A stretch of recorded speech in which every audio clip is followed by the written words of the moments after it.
Houston, Texas, KTRK. Shortly after Ashley Solis went public as one of the 22 women accusing Deshaun Watson of unwanted sexual acts, the Houston Texans quarterback's lawyer fired back at claims that she and fellow accusers aren't going after his money. According to Rusty Hardin, Watson's attorney, Solis had demanded $100,000 to stay quiet about the allegations. In a statement released Tuesday, Hardin said there are documents to prove Tony Busby, Solis' attorney, sought the hush money to quietly settle the allegations the month before he filed the first lawsuit in the middle of March 2021. A Watson representative asked Busby and his firm the rationale behind the $100,000 demand. Given that, we don't believe that the alleged facts show that Deshaun did anything wrong, Hardin added. Busby was stated as saying, "We made a legit demand. You rejected it.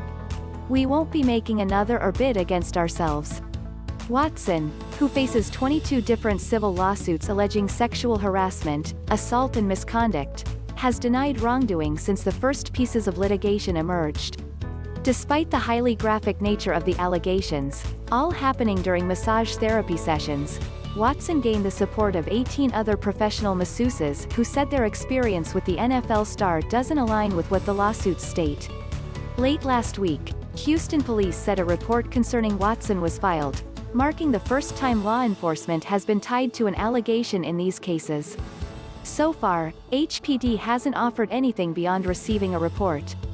Here is Hardin's full statement after Busby's news conference on Tuesday. In the hours after the revealing news conference, Rusty Hardin, the lawyer representing Watson, gave the following statement. At a press conference today, attorney Anthony Busby introduced the first plaintiff to the media. She identified herself as Ashley Solis. In her remarks, Ms. Solis stated, "People say that I'm doing this just for money. That is false." Mr. Busby himself repeatedly claimed that the litigation he filed on behalf of other Jane Does isn't about money.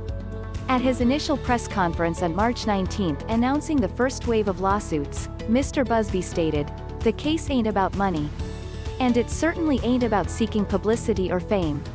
I personally don't need it. And these women don't want it. This case is about female empowerment." In fact, according to the documentation below, Mr. Busby sought $100,000 in hush money on behalf of Ms. Solis to quietly settle the allegations the month before he filed the first lawsuit. "My client's demand is $100,000, Busby associate Cornelia Branfield Harvey wrote in a February 9, 2021 email on behalf of Ms. Solis. Ms. Branfield Harvey followed up with a clarification of the $100,000 demand later that same day. This offer remains open until Friday of this week. Mr. Busby is copied on all of the emails. The Watson representative who engaged in the discussions with Mr.